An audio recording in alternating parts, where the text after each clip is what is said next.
چلتے چلتے وہ نوجوان ایک بڑی سی حویلی کے اندر داخل ہوا اور اس حویلی کے دروازے پر ایک محافظ موجود تھا جو کہ شاید حویلی کی حفاظت کے لیے مامور کیا گیا تھا۔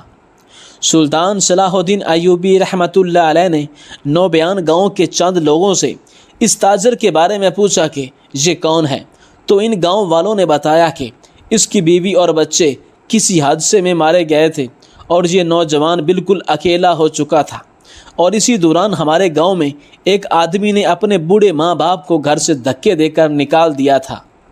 تو جب اس بات کا پتہ اس نوجوان کو چلا تو یہ ان کو اپنے گھر لے آیا، اور اسی دن سے لے کر آج تک یہ ان کو اپنے پاس رکھے ہوئے ہیں۔ سلطان نے فرمایا، میں نے اس نوجوان کو بازار میں دیکھا اور ایک بات نے مجھے حیران کر دیا کہ باقی دکانداروں کی نسبت اس کا کاروبار بہت تیزی سے چل رہا تھا۔ باقی دکانداروں کی نسبت اس نے آدھے وقت میں اپنا سارا گوشت بیچ دیا اور گھر واپس آ گیا۔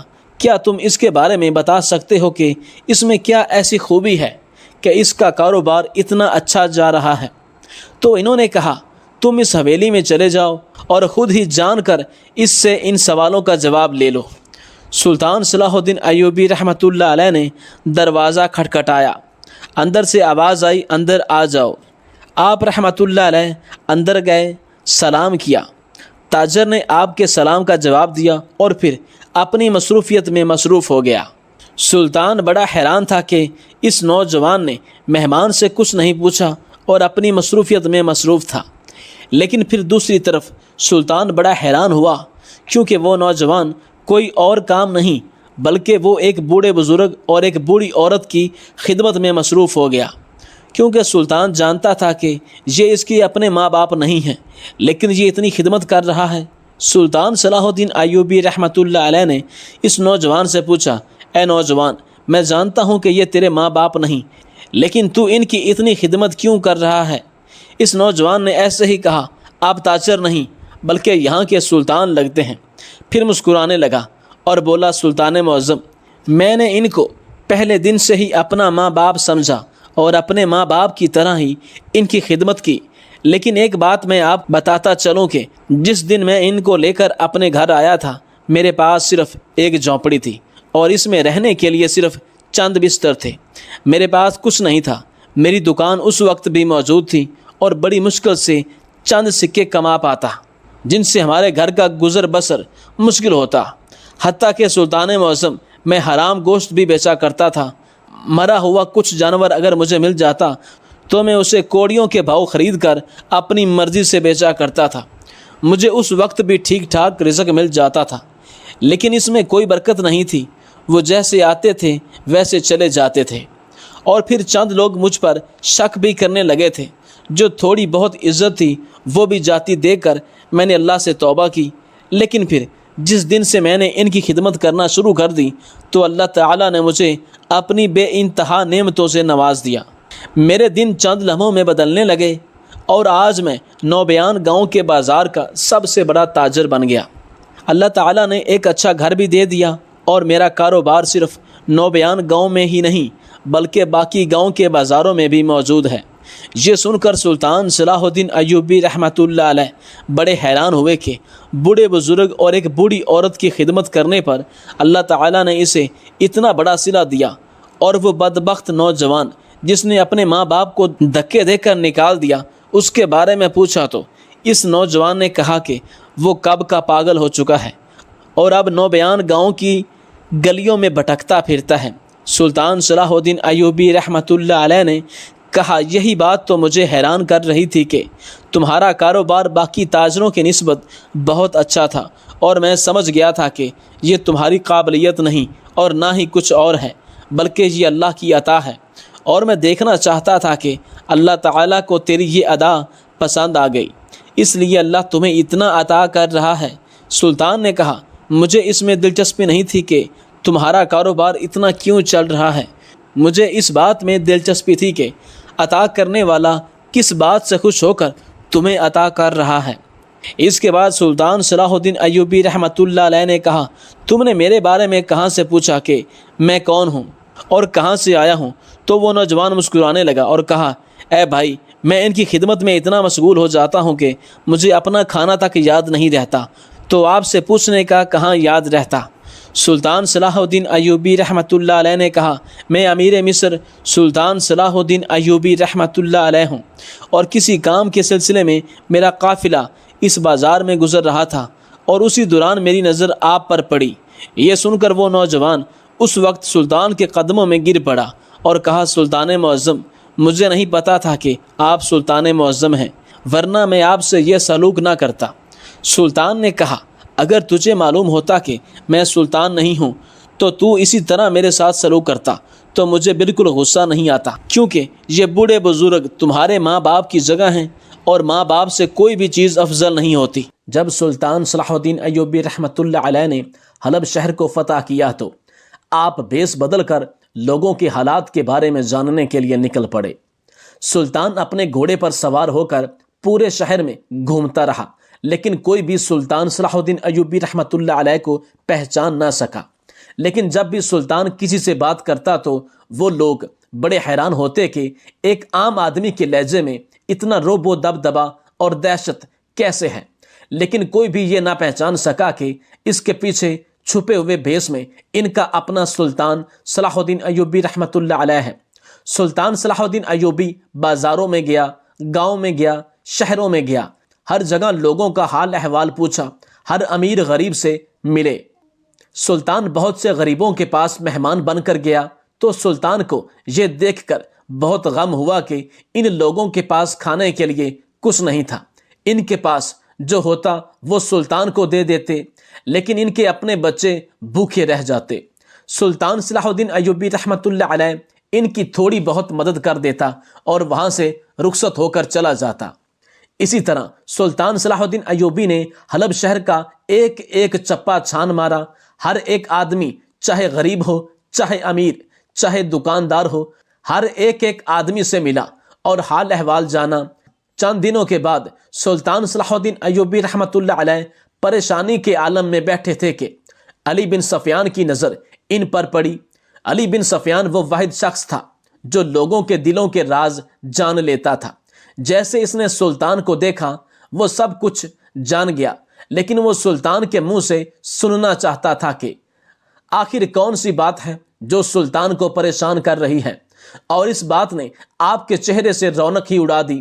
جیسا کہ آپ جانتے ہیں کہ آپ کی تھوڑی سی پریشانی سے میرے دل کی دھڑکن تیز ہو جاتی ہے اور مجھ سے آپ کی پریشانی دیکھی نہیں جاتی۔ یہ باتیں علی بن سفیان سلطان صلاح الدین ایوبی رحمۃ اللہ علیہ کی خوشامد میں بالکل نہیں کہہ رہا تھا، کیونکہ وہ بھی اچھی طرح جانتا تھا کہ سلطان کو خوشامدی سے بہت نفرت ہے۔ تاریخ گواہ ہے کہ علی بن سفیان سلطان صلاح الدین ایوبی کا بہت بڑا ساتھی اور مخلص تھا، اور بہت سی فتوحات میں علی بن سفیان نے سلطان صلاح الدین ایوبی کا بہت بڑا ساتھ دیا۔ سلطان صلاح الدین ایوبی علی بن سفیان سے مخاطب ہوتے ہوئے کہنے لگا کہ اے علی، میں نے حلب شہر میں بھیس بدل کر پورے شہر کا حال احوال جانا، غریبوں کے پاس گیا، ان کا حال احوال جانا، لیکن اس ایک بات جس کی وجہ سے مجھے ایک لمحے کے لیے بھی سکون نہیں مل رہا، وہ یہ ہے کہ حلب شہر کے لوگ زیادہ تر غریب ہیں۔ وہ بہت محنتی ہیں، ایماندار اور مخلص ہیں، لیکن ان کے پاس اتنے وسائل نہیں ہیں کہ وہ 2 وقت کی اچھی روٹی کھا سکے، اور میں چاہتا ہوں کہ ان کے لیے کچھ خاص کیا جائے۔ یہ سن کر علی بن سفیان نے کہا، سلطان معظم، آپ جو چاہیں کر سکتے ہیں، آپ ان کے لیے روزی کے مختلف ذرائع پیدا کریں، اور جو آپ ان کی مدد کر سکتے ہیں کریں۔ یہ سن کر سلطان نے کہا، وہ تو میں سب کچھ کر دوں گا، لیکن میں کچھ ایسا کرنا چاہتا ہوں کہ ان لوگوں تک میری مدد جلد از جلد اور مسلسل پہنچتی رہے۔ یہ سن کر علی بن سفیان نے کہا، سلطان معظم، میں آپ کی بات کو سمجھ نہیں سکا۔ تو یہ سن کر سلطان نے فرمایا، میں چاہتا ہوں کہ خاص مقام پر ایک وسیع لنگر کا اہتمام کروں، اور وہ لنگر ہفتے میں 1 دن تمام غریبوں کو کھانا کھلائے گا، اور اس لنگر میں عام کھانا نہیں بلکہ جو کھانا میں کھاتا ہوں وہ ان غریبوں کو کھلایا جائے گا، تاکہ حلب شہر کے کسی بھی غریب کے دل میں یہ بات نہ آئے کہ سلطان بیٹھ کر عیاشیاں کر رہا ہے اور ہم ادھر رکھی سوکھی روٹی کھا رہے ہیں۔ یہ سن کر علی بن سفیان نے کہا سلطان معظم آپ کی سوچ بالکل درست ہے۔ پھر سلطان نے حکم دیا کہ خاص جگہ پر ایک جگہ تیار کراؤ اور پورے حلب شہر میں تمام غریبوں تک یہ پیغام پہنچا دو کہ ہفتے کے ایک دن وہ اسی لنگر میں آ کر کھانا کھا سکتے ہیں۔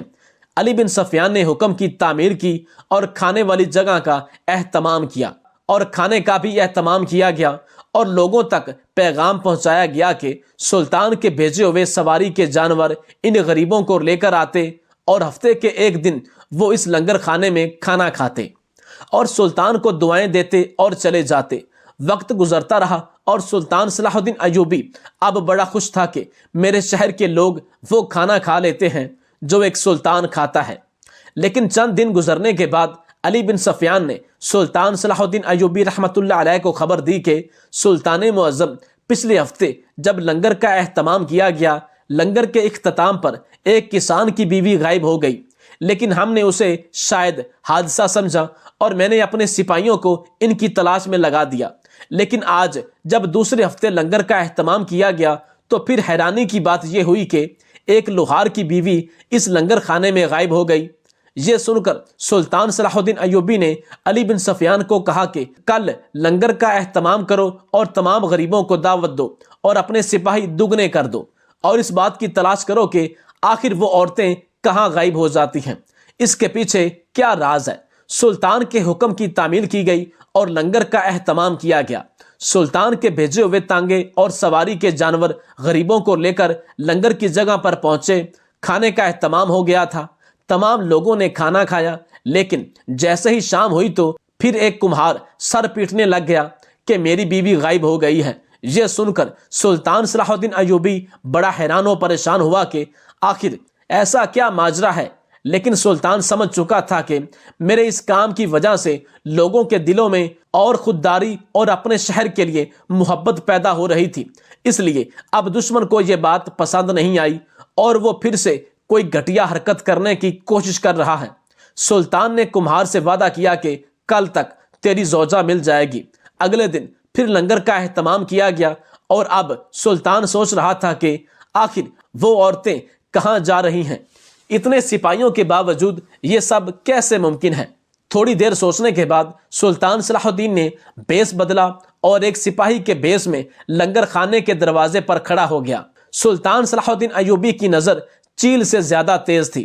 سلطان لنگر خانے کے دروازے پر سپاہیوں کے ساتھ کھڑا ہو گیا اور لوگوں پر نظر جما لی، جس طرح شاہین اپنے شکار کو دیکھتا ہے۔ تھوڑی دیر گزری تو ایک عورت لنگر خانے کے اندر گزری، جس کے چلنے کا انداز اور اس کی آنکھیں بالکل مشکوک لگ رہی تھیں، لیکن اس کو کوئی عام آدمی نہیں پہچان سکتا تھا۔ لیکن سلطان صلاح الدین ایوبی نے اس کو پہچان لیا، لیکن ابھی سلطان چاہتا تھا کہ اس کو رنگے ہاتھوں پکڑا جائے۔ سلطان صلاح الدین نے اس کو اندر جانے دیا۔ جیسے لوگوں نے کھانا کھا لیا اور واپس جانے لگے تو سلطان نظر جما کر کھڑا رہا کہ آخر ایسا کیا ہوتا ہے کہ ایک عورت غائب ہو جاتی ہے۔ تھوڑی ہی دیر گزری تھی کہ وہی عورت بیس بدل کر عورت ایک تھیلے میں کوئی چیز کپڑے کے نیچے رکھ کر جا رہی تھی۔ سلطان صلاح الدین ایوبی رحمۃ اللہ علیہ نے اس عورت سے پوچھا کہ اس تھیلے میں کیا ہے اور تم یہاں کیا کرنے آئی تھی؟ تو اس عورت نے سلطان کو ایک عام سپاہی سمجھتے ہوئے کہا، یہ میری بوڑھی ماں ہے اور میں اس کو اس عظیم لنگر خانے میں کھانا کھلانے لائی تھی۔ یہ سن کر سلطان سمجھ گیا کہ یہ کوئی بوڑھی عورت اس تھیلے میں نہیں، یہ کسی غریب کسان یا کمہار کی بیوی ہوگی، اور وہ خواتین اس کو چالاکی کے ساتھ لے جا رہی تھی۔ تھوڑی دیر گزری، سلطان صلاح الدین ایوبی نے اس عورت کا پیچھا کرنا شروع کر دیا۔ سپاہی اس وقت اس عورت کی تلاشی لینے لگے تھے، لیکن سلطان نے منع کر دیا۔ سلطان نے اس کا پیچھا کیا اور وہ عورت ایک سنسان جگہ میں چلی گئی، اور سلطان بھی اس کا پیچھا کرتے کرتے چلا گیا۔ وہ عورت ایک جنگل میں جا پہنچی اور ایک غار میں گھس گئی۔ سلطان نے اپنی تلوار نیام سے نکالی اور اس غار میں چلا گیا۔ جیسے سلطان غار میں گیا تو دیکھا کہ پہلے سے وہاں 3 عورتیں رسی سے بندھی ہوئی تھیں، اور وہ خواتین چوتھی عورت کو جو بے ہوش تھی اور عورت تھیلے سے نکال رہی تھی۔ سلطان صلاح الدین ایوبی نے اس عورت کی گردن پر تلوار رکھی اور پوچھا کہ یہ تم کیا کر رہی ہو؟ تم گاؤں کی عورتوں کو اغوا کیوں کر رہی ہو؟ اس خاتون نے کہا، تم کون ہو اور تم یہاں کیسے آئے ہو؟ ابھی وہ خاتون سلطان سے ڈرے ہوئے لہجے میں پوچھ رہی تھی کہ ادھر بندی ہوئی 2 عورتوں کے منہ سے نکل گیا، اے ہمارے سلطان، ہم آپ کو دیکھنے کے لیے ترس گئی تھیں، ہمیں آپ سے یہ امید تھی کہ ایک نہ ایک دن آپ ہی ہمیں بچانے آئیں گے۔ جب اس خاتون نے سنا کہ یہ سلطان صلاح الدین ایوبی ہے تو اس کے ہاتھ کانپنے لگے، اور وہ سلطان کی تلوار کو دیکھ کر وہ خاتون سلطان کے سامنے ہاتھ باندھے کھڑی ہو گئی اور کہا، سلطان معظم، میں سب کچھ سچ سچ بتاتی ہوں، آپ میری جان بخش دیجئے۔ سلطان نے جان بخشی کے وعدے پر اس سے ساری کی ساری باتیں پوچھی تو اس نے بتایا کہ آپ کے دشمن جب سے آپ نے یہ شہر فتح کیا وہ اسی طاق میں تھے کہ کسی طرح آپ کو کمزور کیا جائے اور وہ دوبارہ سے حلب شہر پر فتح کر سکیں، لیکن دن بہ دن اس شہر کے لوگ پہلے سے زیادہ خوددار، حب الوطن اور آپ کے گیت گا رہے تھے۔ یہ بات آپ کے دشمن کو پسند نہیں آئی اور اس لیے اس نے یہ کام انجام دیا تھا تاکہ لوگوں کے دلوں میں خوف بیٹھ جائے، اور اس واقعے سے سلطان کی بے حد بدنامی ہوگی اور حلب شہر کے لوگوں کا سلطان صلاح الدین ایوبی رحمۃ اللہ علیہ پر سے اعتبار اٹھ جائے گا اور دشمن اس شہر کو دوبارہ فتح کر لے گا۔ یہ سن کر سلطان صلاح الدین ایوبی نے اپنی تلوار ہوا میں لہراتے ہوئے اور نعرہ بلند کرتے ہوئے کہا کہ جب تک سلطان کے جسم میں آخری سانس بھی ہے، میرے دشمن فتح کیے گئے ایک بھی قلعے کو ہاتھ بھی نہیں لگا سکتا۔ اس کے بعد سلطان صلاح الدین ایوبی رحمۃ اللہ علیہ نے اس عورت کی مدد سے اپنے دشمن تک جا پہنچا اور اس کو انجام تک پہنچایا۔